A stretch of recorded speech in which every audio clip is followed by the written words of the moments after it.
I'm sure James needs a little introduction, but it's been probably a couple of meetings since you've seen you last time, right? So there's a font size on there. If you ask the gentleman at the back, he'll make it a little bit bigger for you. Can you make me notes bigger? There you go. Sorry, smaller, so I can see them. Bigger space, smaller font. We go. Right, over to you, James. Thank you very much. I was supposed to present at the first EUC forum, I think, but the trains scuppered me, so it is good to be here. And like the awkward git that I am, I've actually changed the title since I submitted this session because I had more of a think about what I was trying to say. So I've now told it, Windows profiles, do we still care about them? But you're lucky I only changed the title because when I presented at the Dutch user group, I actually changed the entire session twice in the run-up to the meeting, which made me insanely popular with the people who turned up to see one of the first ones. Anyway, quick introduction. Obviously, my name's James Rankin. Neil's just introduced me there. I work mainly in the finance sector for my sins. I'm a current CTP. I write articles over on my blog. I occasionally write for people like ForSysOps and Tech Target and people like that as well. I do have a YouTube channel, which I must post some content on because I got a reminder the other day that said if you don't post any content in the next 30 days, we're going to demonetize you. And as being monetized on YouTube makes me like a hero to my children, I basically must keep that up. So I half expect to see a video version of this session to appear on there probably in the next few days because that will be very much the easiest way that I could get some content on there without having to try too hard. And I am on Twitter, but I'm normally just complaining about things rather than posting anything of much use. But if you want to hear me complain about things, mainly about Microsoft moving things around from when they do updates to Microsoft Office and things like that, that's what I generally sort of tweet about. So anyway, I kind of like to talk about what I'm working on, and for the past, I don't know how long, at least a few months, I've been doing a profile management deployment, as I said, in the finance sector. But when we're talking about profile management, I mean, I am aware that I'm getting old, so, you know, it's probably a good idea to have a bit of a recap, especially if there's anybody like in their sort of late 20s or early 30s who probably can't remember what all the fuss was about in terms of user profiles when we went back to them. So basically, you know, what is your user profile? The user profile on a Windows system, and it is Windows systems we're talking about, right? I'm not going to get into Linux profiles or anything like that because I've served my time doing Linux VDA deployments, and it's a huge can of worms that I want to know more about than I already do. The user profiles, basically, it's almost like the intersection of, right, where, you know, settings in your apps and bits of your data and bits of your config kind of come together and make up that sort of user experience. And when people talk about the profile, we really don't mean any kind of data. You can mean data, but I mean, generally it's those configuration items. So it's things like sort of, you know, it's view settings, display settings, shortcuts, wallpapers, screensavers, color schemes, you know, dictionaries, signatures, autocomplete, MRU list, all that sort of stuff that comes together and gives the user that kind of experience. So, you know, the little things that they set up that sort of link all their bits together and help them get their work done, that's what the user profile kind of consists about. And it adds up to you know, what used to be a really important part of the user experience. But as we'll talk more about, it may be sort of not as much of a huge deal to the end users as it used to be. Now, I remember I did a Windows 10 migration. It does say on my notes a short while ago, but I'm thinking about it now, it was about 8 years ago now, so it's quite a long time in the IT frame of things. Well, we did a Windows 10 migration, and we did a breakdown of all the problems that we had sort of post-migration, and most of them to do with speed of logon, which, you know, anybody who's ever deployed Windows 10 probably can agree with that. File type associations being lost or reset, again, another very much a Windows 10 thing, and view settings being lost or incorrect. So when we did the kind of breakdown, right, it was almost like sort of 41% of those total support calls that we had during that Windows 10 migration process related to things that were tied into the user's profile. So, you know, people kind of saying, you know, you don't have to worry too much about the profile. It can be saying that, you know, if you don't pay attention to it, if you don't deal with it properly, you can get an awful lot of those help desk calls coming in, and you need to consider it as part of your overall user experience. Now, if you're not as old and grey as me, you probably can't remember that in very old versions of Windows, like 3.11, there wasn't even a concept of a user profile, right? If you had a Windows machine, and I'm speaking from personal experience here, I used to work in the purchasing department of a cheese factory, of the most bizarre places to start my career, where I shared a Windows 3.11 machine with a poor woman called Linda. And as I was about 18 or 19 at the time, and Linda was about 50 years old, every morning when she came in and tried to use it, I'd have changed the colour scheme to something like this and set up all sorts of screensavers and whatnot that I used to bring in on floppy disks and install on my own machine. So she spent about the first 10 minutes of a day reversing all the changes that I'd made while I was bored the day before. So apologies to Linda. She's probably about 70 or 80 years old now, so but I did make her life hell in the mornings. But yeah, the thing is, as I said, you didn't have any of the user profile, right? You both shared the same space. But in Windows NT, I think it was 3.51 or even 3.1, they did introduce the concept of a proper user profile, right? And I mean, these are the Windows NT sort of bits that they've put in. So the user profile now has a folder, which has obviously moved around as we've gone through different OSs. But it's got a registry file in there, so the HK current user registry maps to a file called ntuser.dat, which sits in the root. You've got shared settings that sit in a particular folder, and you've got an environment variable set up as well that points to that user profile folder. Now, the sort of names and the locations have changed around a bit as we've gone through the different operating systems, the different versions of Windows. But the fundamental building blocks of the user profile have remained more or less the same throughout the years. So you can have 4 or, depending on who you talk to, maybe more different types of user profile, right? You've got local profiles. Obviously, a local profile is pretty self-explanatory. It just sits on a single machine. So a user logs into one machine, they create a profile there. If they go to another device, then they'd have to create another instance of a local profile there. Their changes wouldn't be replicated. The most basic version of roaming around that we originally got with Windows was the roaming profile, right? So it's stored on a file server. It's copied down when you log on, when you log off. You've also got a mandatory profile, which is basically a roaming profile, but one that has all of its changes discarded when you log off, so it's ideal for kiosks and things like that. You do also have a thing called a super mandatory profile, which is kind of like a slightly different version of a mandatory profile that lets you do more enforcement on it. And you've got temporary profiles as well, right? If there's a problem loading your profile at any point, then you get copied in with a temporary profile. Again, like a mandatory profile, any changes to that are discarded when you log off. There's also, as we've gone through the different versions of Windows, we've got different profile versions. So as the kind of internal mechanics of the profile changed for new Windows versions, they incremented version numbers. Now, the latest version we've been around on it since Windows 10 1607, is the version 6 profile. We've now gone all the way up to Server 2022 and Windows 11.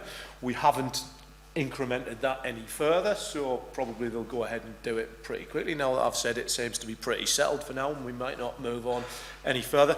But the problem with it is that these profile types are not sort of compatible. You can't go back to anything. You can do a one-time upgrade from a previous profile type when you log on to a newer operating system. It'll upgrade it to the next version of the profile, but you can't then go back. You can try and go back, but you'll probably get some issues with the roaming of your settings and things like that. So we mentioned that in the old days, right, years and years ago, we used to have roaming profiles, which were mainly for non-persistent environments, right? A user would come along, log onto a machine, the profile would be copied down from the file share onto their machine, and obviously when they logged off, it was copied back up to the file share as well, right? So a fairly rudimentary way of dealing with the problem of persistence in a sort of environment where users are going from device to device or instance to instance.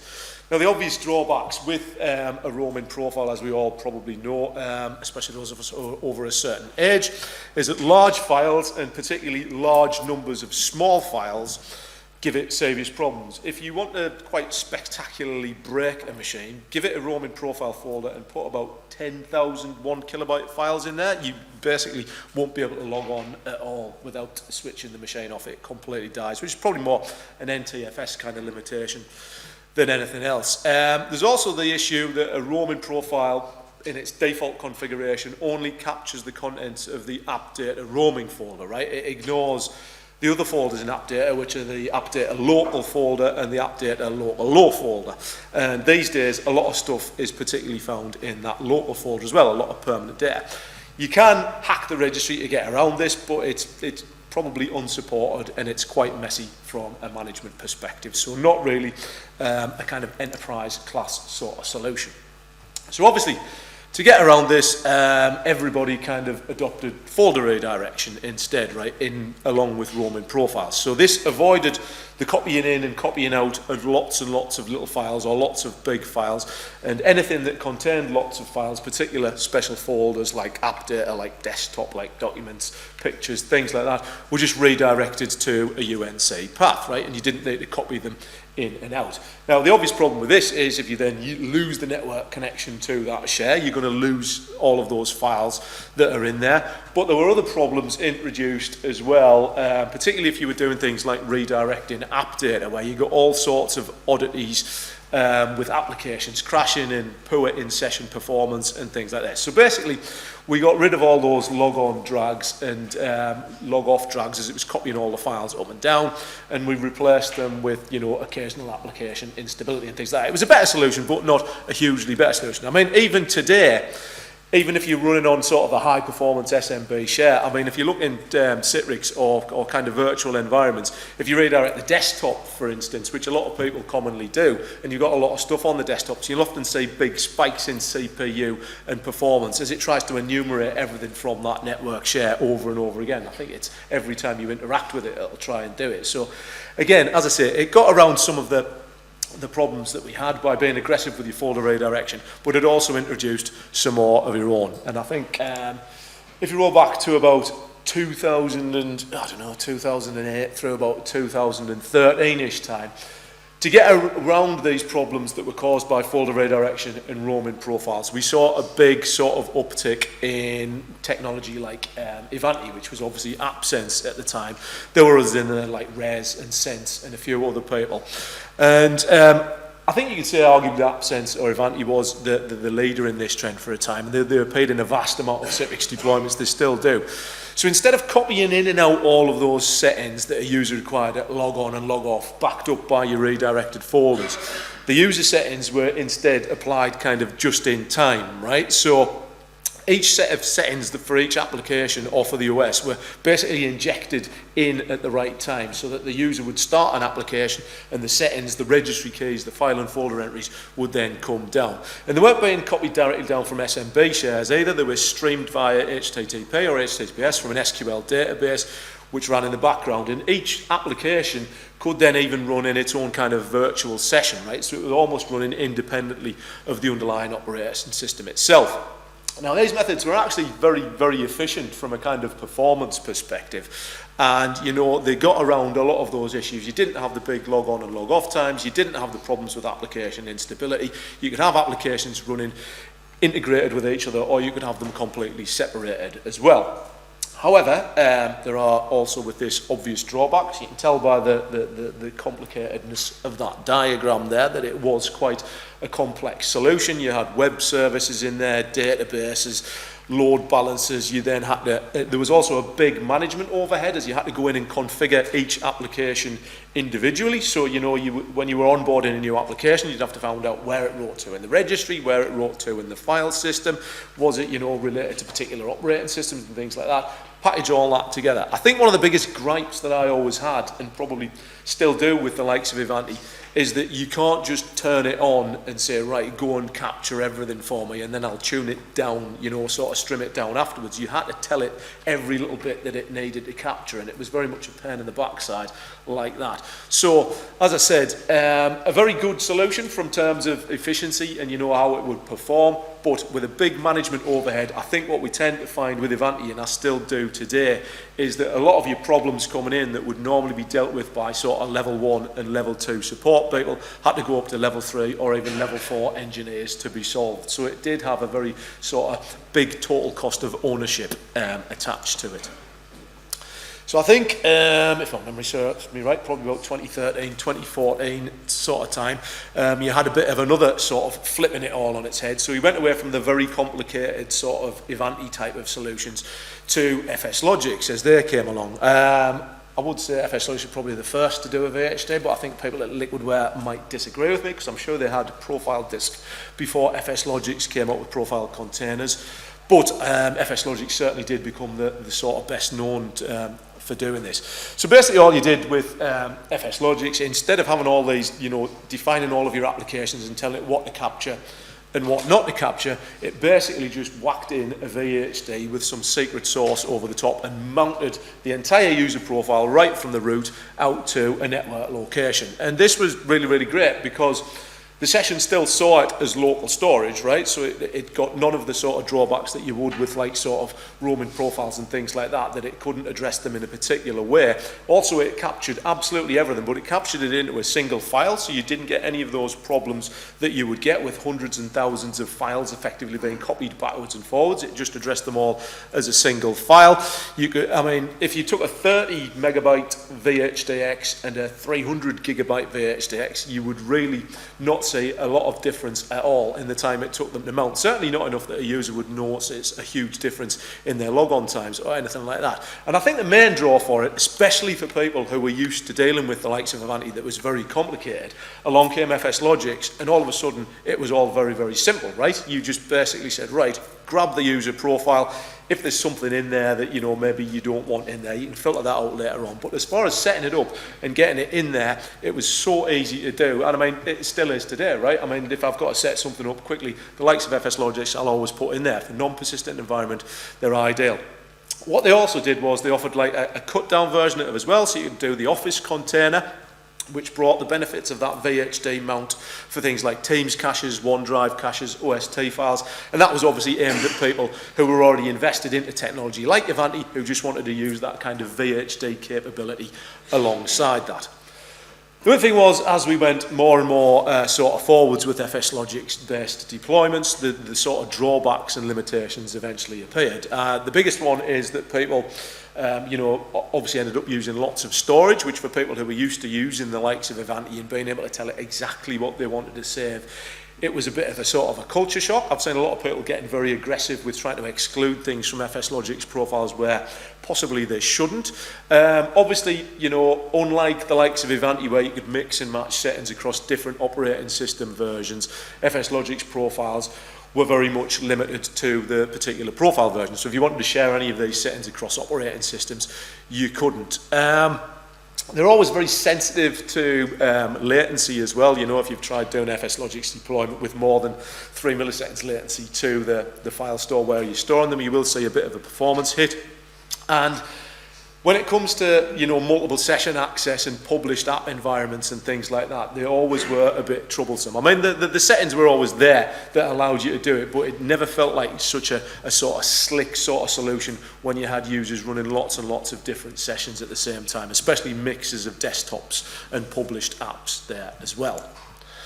So I guess that's almost kind of where we are today, right? A lot of people are doing FSLogix or other VHD-based ways. Some people are still invested into the Ivanti ways and things like that. Some people, even out there, rather bizarrely, still use roaming profiles and things like that. It's one of the banes of my life. I think every sort of problem I come to these days, first thing I say is, you haven't got a roaming profile path defined, or something crazy like that.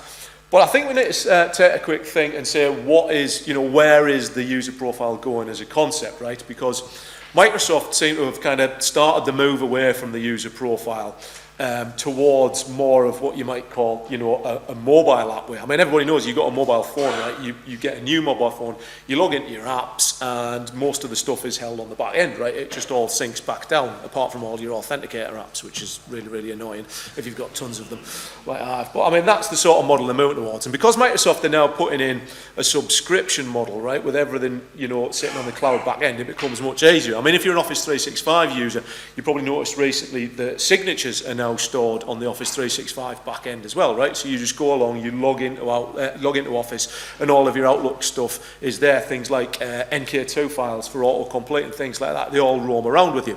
So I think the subscription model is starting to open up ways that the user profile, as we know it on Windows, will slowly start to become obsolete. And, you know, as more and more like SaaS providers and things like that store all of their settings on the back end, it will end up being completely portable.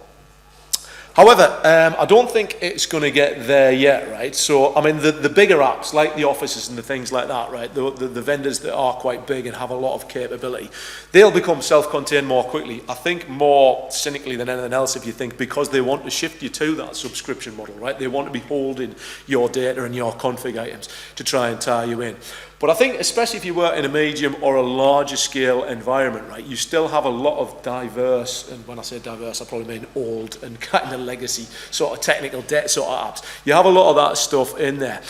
And I mean, you also, I mean, where I do most of my work, right, we have users on desktops, we have laptops, we have thin clients, we have virtual desktops, virtual apps, we have third-party users, things like that, right? We have different versions of the operating systems, users with different combinations of these. How do you manage their profile and their settings across all of those different personas? So I think the key thing to think about is when we talk about profiles today, they're not as simple as they were 20 years ago, right? We have to sit and think about what kind of user experience we're trying to replicate to the users.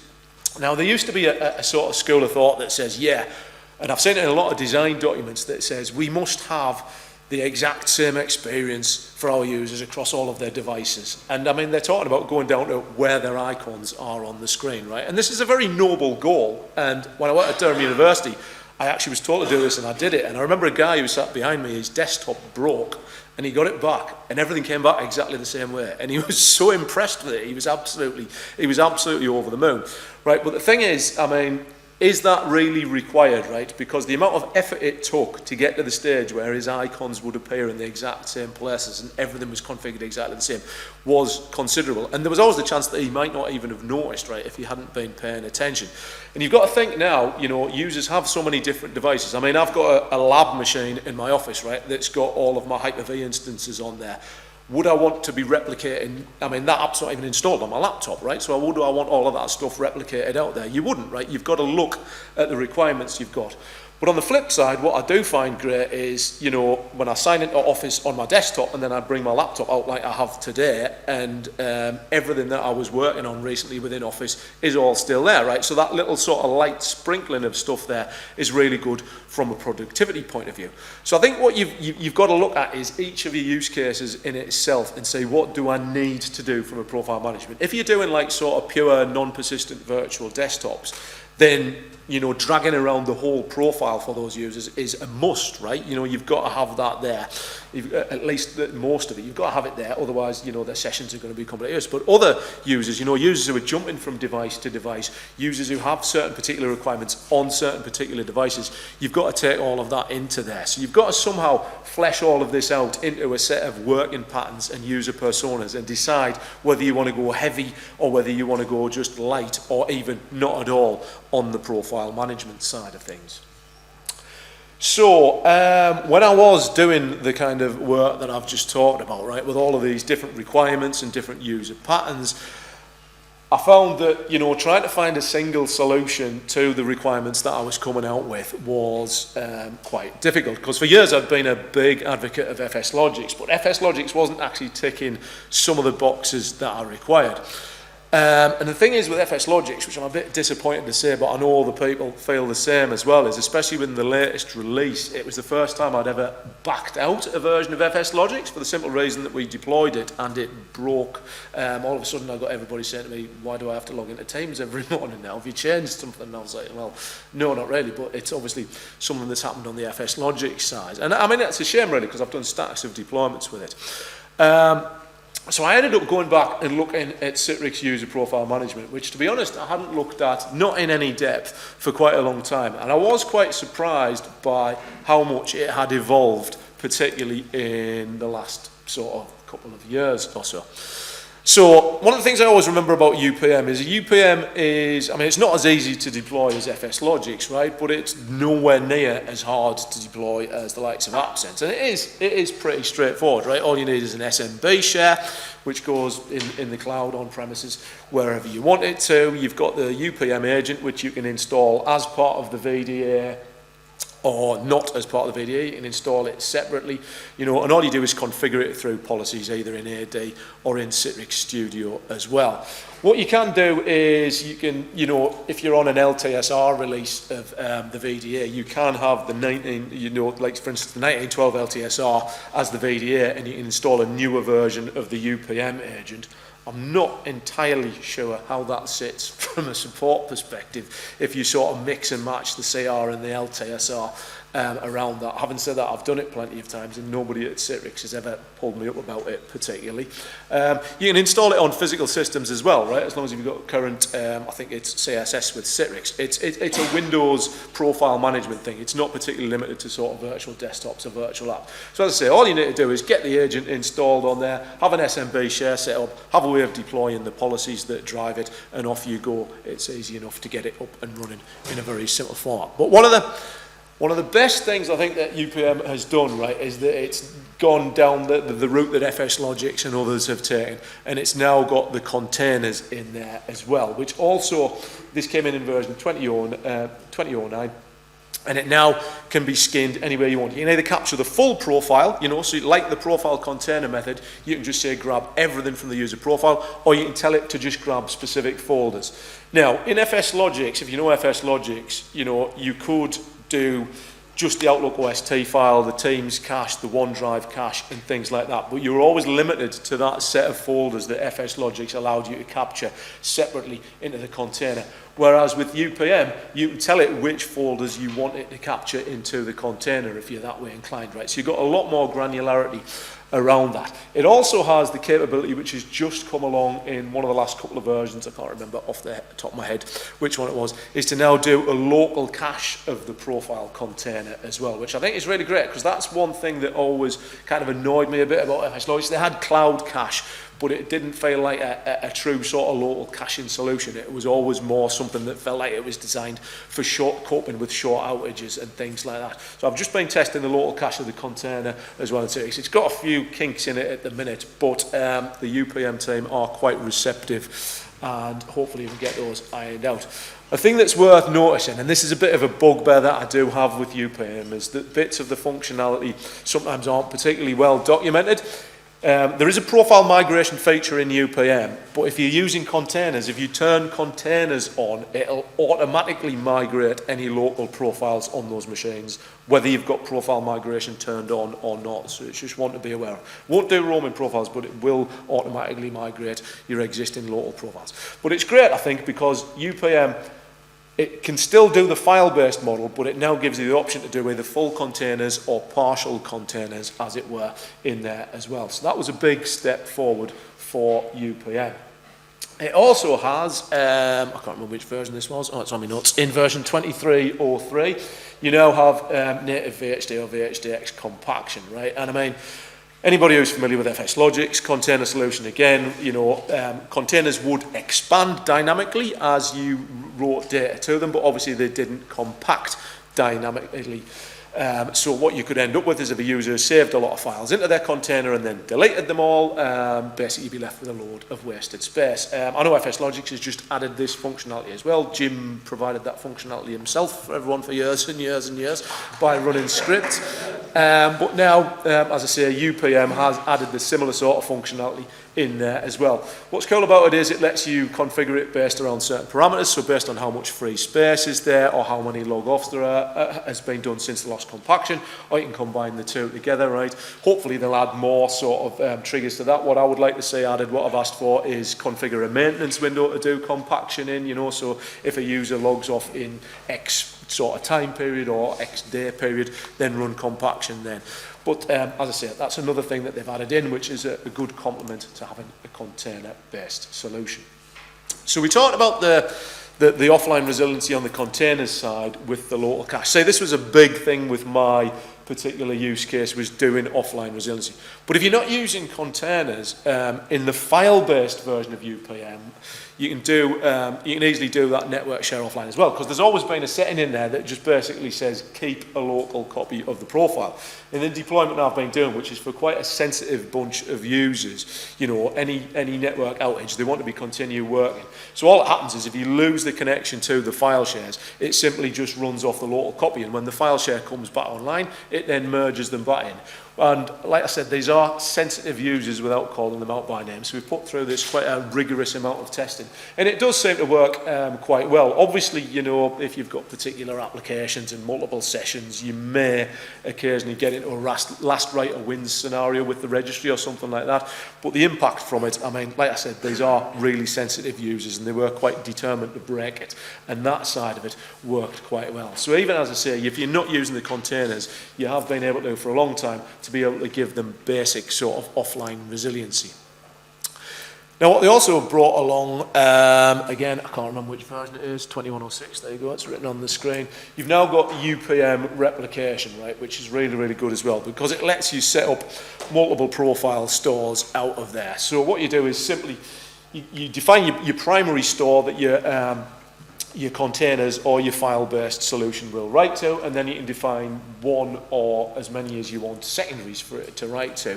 And this happens at every trigger point. Whenever UPM does its replication or does its sync, it doesn't just write back to the primary and then write to the secondary or the tertiary on a different schedule. It all does it at the same time. So it becomes quite easy to, you know, do kind of failover between data centers. So you could either, you know, update the policies and basically flip around the ones that it's writing to, so it writes to the secondary first instead of the primary, or you know, if you lose an entire data center, then you can simply stand up machines in the other data center and have them write to the secondary as a primary rather than the other way around, if you see what I mean. Again, we've been testing this and it seems to work really well so far. I'm still trying to understand how the actual mechanics of it work behind the scenes, because I remember, Dave, as you pointed out the other day, we had somebody writing to a secondary when it really shouldn't have written to a secondary. But, you know, as far as the user's concerned, there hasn't been any interruption in there. So that's another good addition to the kind of UPM functionality. And if you're using containers as well, there is an option in there to allow you to replicate the containers to a different file store path than the file-based part of it, if you wanted to keep them separate.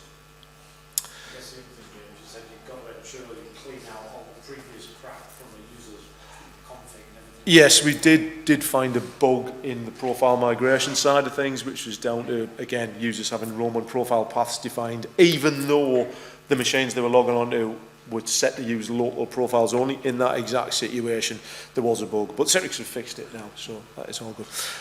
You also have, and this is one that we actually specifically asked for, right? If you remember, UPM in its default configuration, right, only synchronizes when the user logs on or logs off. So even if you had multiple stores defined, such as in the previous slide, they would only synchronize at log on and log off. Now, for a long time, Citrix has had two settings called active write back and active write back registry, right, which you could turn on, and it would then synchronize in session as the changes were made. But the obvious problem there was, you know, they changed it slightly, so it only wrote back every 5 minutes. But still, if you're talking like 10, 20, 30,000 users, all active, pointing to file stores, right, you can see that there might be a lot of reads and writes going on to the file stores that you've got that could potentially sort of have a big impact on that file storage fabric. So the problem we had was we also had these kind of users who basically get their own way all the time. These users never log out, right? So basically our only option to get them synchronized, we couldn't say do it on log off because they never log off, right? Even if you force them to, it's a big deal.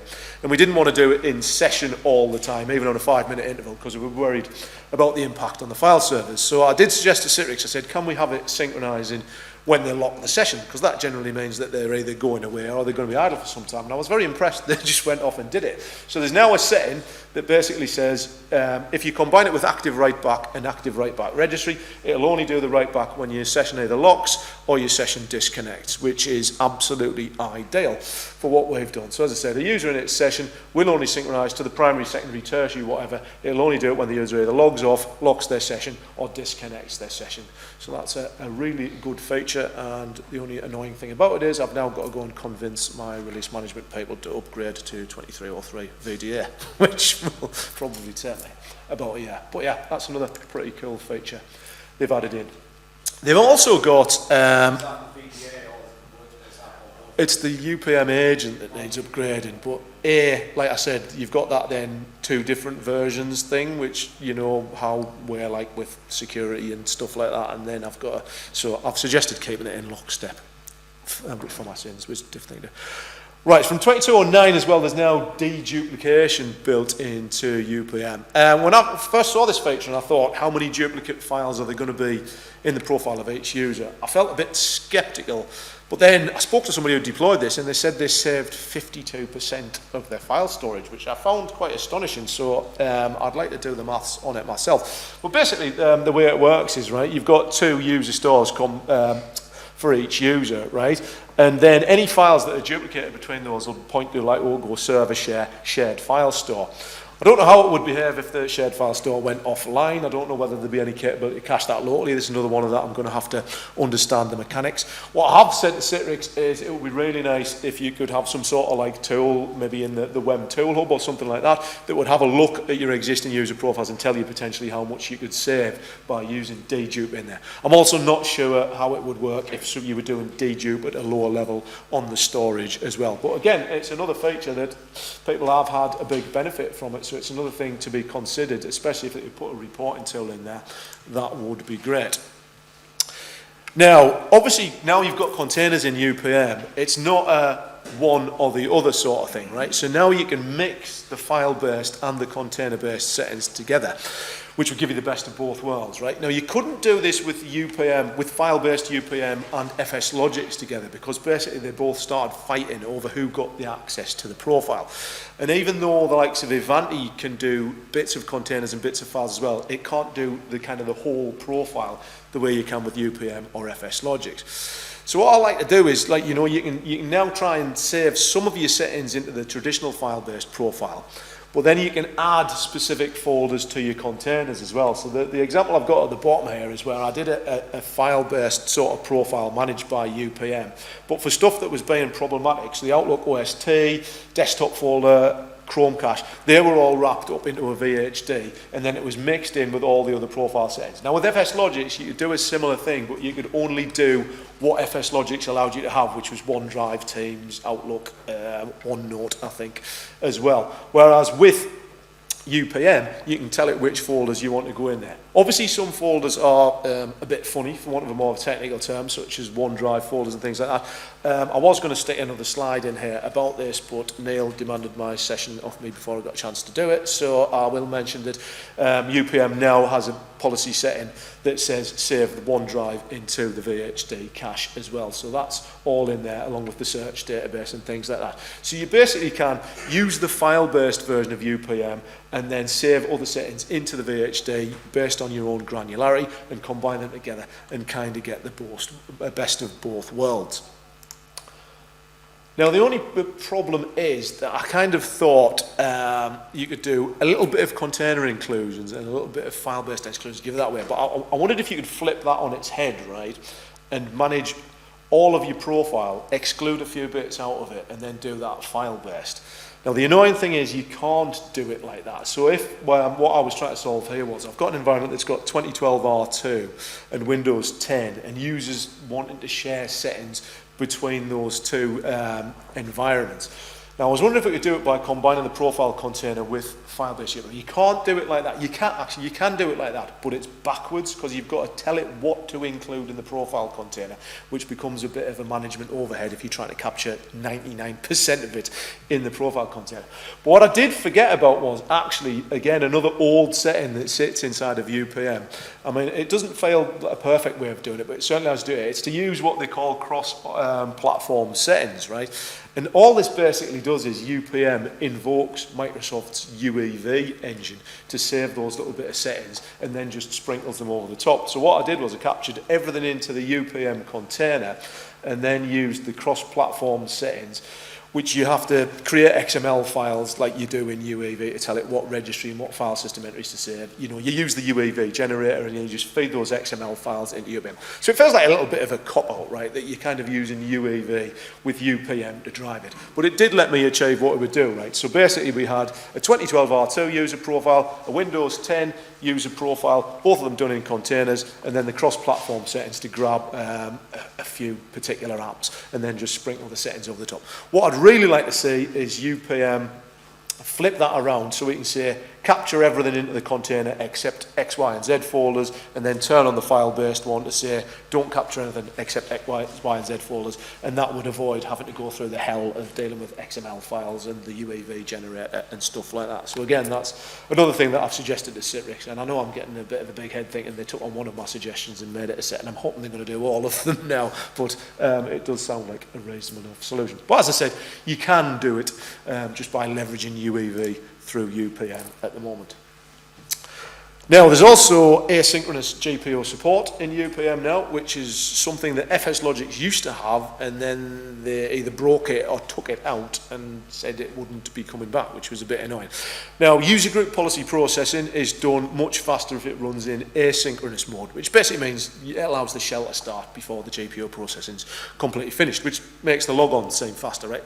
Now, the setting that indicated that the next logon could be done in asynchronous mode used to sit in HK current user, but then it moved to a SID subfolder in HKLM somewhere. So to roam this setting, you need to capture that SID setting from HKLM and drop it into the user profile where you're managing it.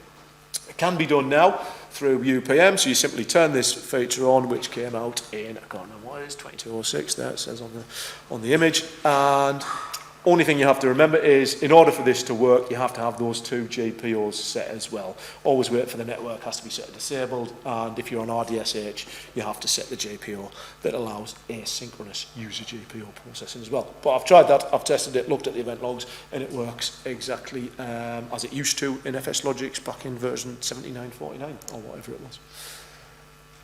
Having said that, I know it feels like I've been bashing FSLogix a bit over the last sort of section, but if you're wedded to FSLogix and you just want to use UPM to make FSLogix a bit better, you still can. And I think the real use case for combining FSLogix with UPM is if you're doing multiple concurrent sessions. And I think particularly if you've got users with a published desktop that are also consuming published apps. Because if you did that with FSLogix, unless you were running them from the same systems, which was very unlikely, you know, you got into like sort of using diff disks and things like that and long merges and stuff like that. So essentially when you turn this particular setting on, all UPM does is it lets FSLogix crack on and manage the user session, unless when you log in and start that session, which would obviously normally be on a published app, it detects that there's already an FSLogix profile mounted and in use for that user. And what it does then is it just starts up like a mini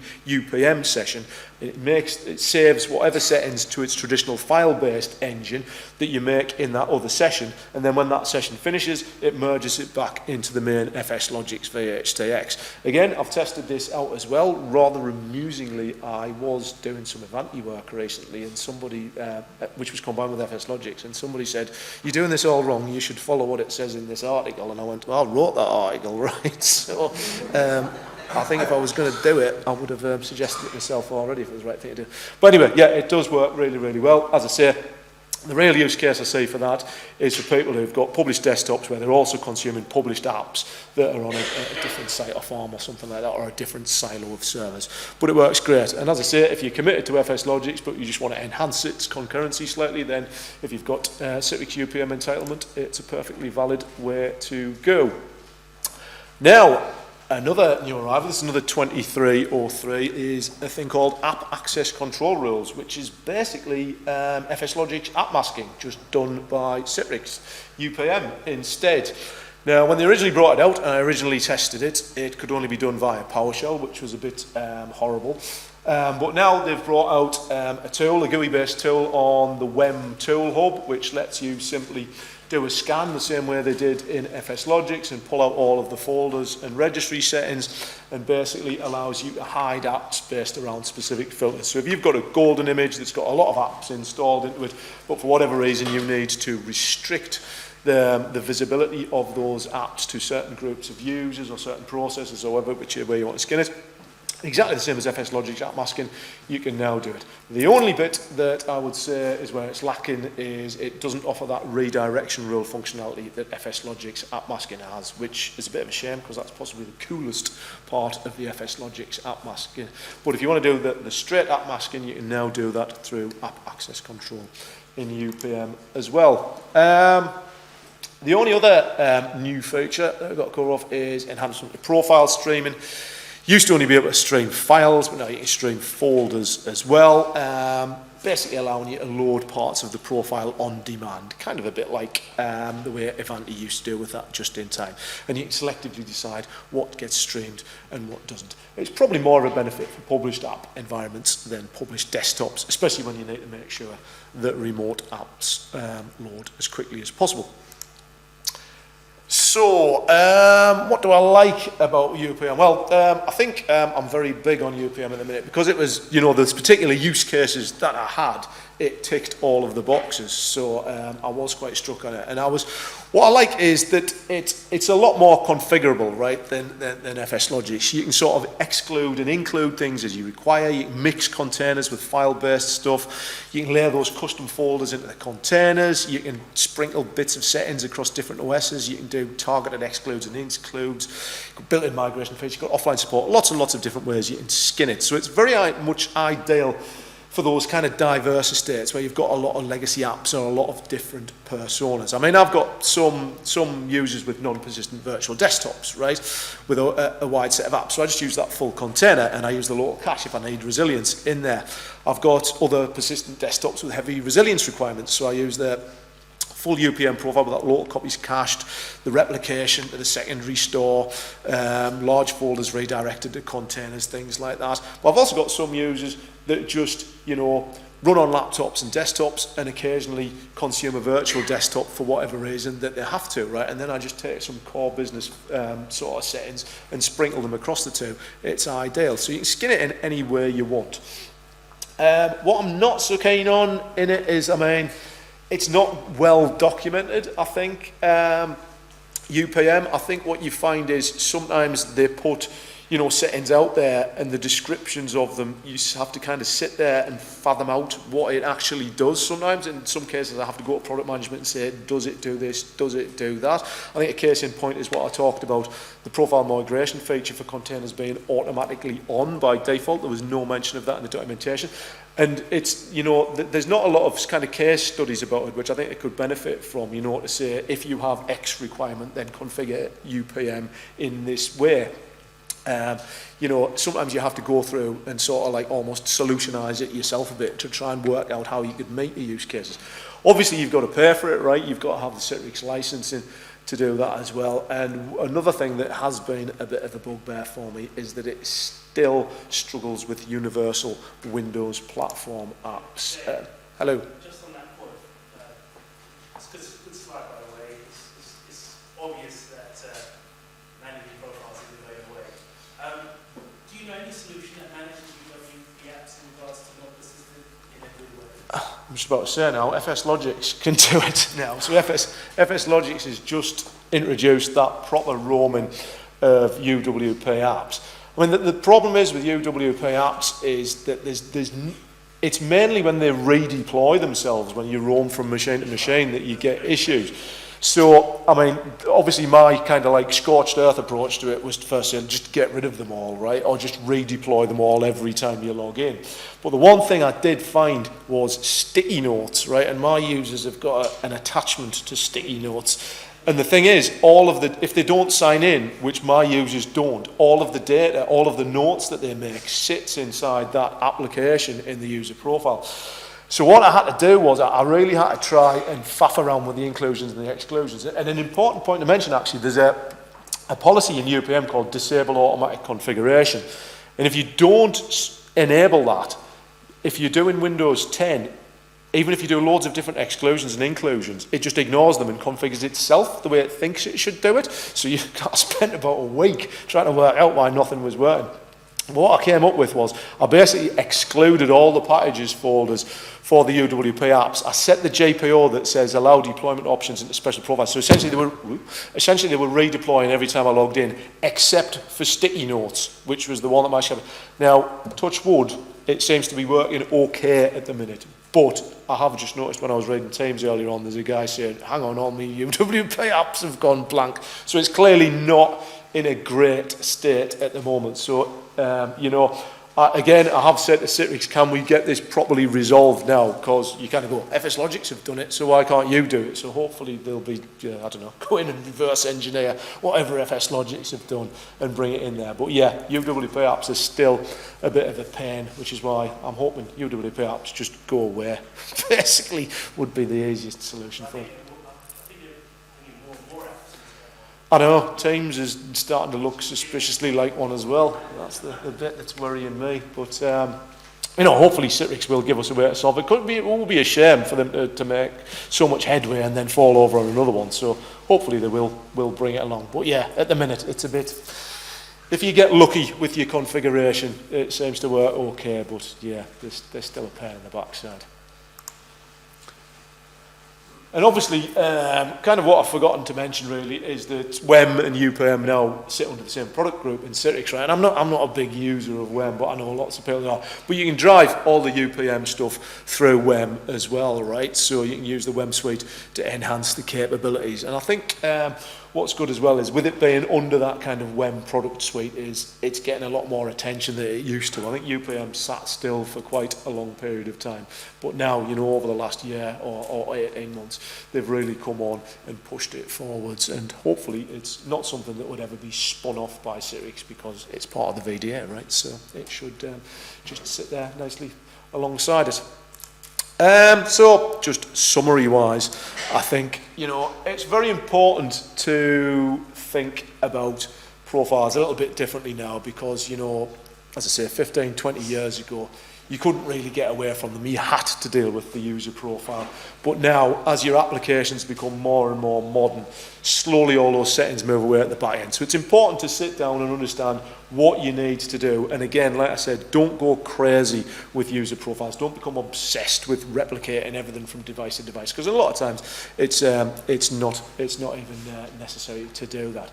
I think a hybrid kind of requirement is the kind of most large enterprises would have now. I think UPM is a really good solution. The only kind of bit I would say about it is if you're not a Citrix customer, right, I couldn't really imagine somebody buying UPM just as it is, right, for paying for Citrix licenses just to get the entitlement to UPM. I don't think, you know, sort of finances-wise, that would be a wise investment for what you're getting. But if you are a Citrix customer, right, I think it is a no-brainer because it has sort of stepped up a bit in there and it now sits a little bit between the sort of complicated solution and the simple solution, which is where I think we need to be. So as I said, if you are consuming Citrix, then User Profile Manager is probably worth a look because, you know, certainly when I last looked at it, it just felt like a roaming profile on steroids, whereas now it's got a lot more features. And if it continues developing them like that, hopefully it should become a lovely, well-rounded solution. James, hello. do you think there's a possibility that there could be a product for web and UPM packaged up as its own skin? Do you think people will pay for it? Yeah, possibly. I think that's a good point. Yeah, I mean, it feels a bit like Avanti, really, doesn't it? Essentially, event there. But if it was priced at a much more reasonable price point than the likes of Avanti were, yeah, I think you've got a good point there. And if you could combine some of the features of WEM to enhance UPM, yeah, as I say, bring them a bit closer together. That's a very good point. Yeah. I guess the difficulty here as well though is you've got the GPO and Intune challenge as well. You know, so the conundrum we're looking at a lot. Which product should you use to do which little bit of the jigsaw? The question I was going to ask to James on the hybrid support. The support perspective is still obviously going to be the big challenge, you know, because first level support love just blowing the profiles away, mass destruction, you know. Well, that's the thing, and that's something that you've got to like sort of tease out in that testing and analysis process. I mean, I had that conversation with our trade floor support the other day, right? They were like, oh, how do we do this, how do we do that? And I just said to them, look, I says, all I've done is take the user profile and put it in 3 places, right? I says, if you're going around with a hammer taking bits out of that, then all you've got to do is do it 3 times sort of thing, or do it on the primary while they're in there. But yeah, there is an education perspective about it. But I mean, it's not massively, compared to the likes of Avanti, right? I've done training for Avanti for like first and second line support, and that was insane, because half the time you don't even understand half of it yourself, right? That's the thing, but when it's working in the background, so. But yeah, I think that the Intune JPO thing's another good point to make as well, right? So, you know, if you then decided you wanted to drive UPM, but do it in an Intune or an AAD-based environment, how would that work? And that's probably another thing to raise up with Citrix, to have a look at what their roadmap is. I have no idea how long I've been talking, because the timer was already on. An hour, James. An hour. Thank you very much.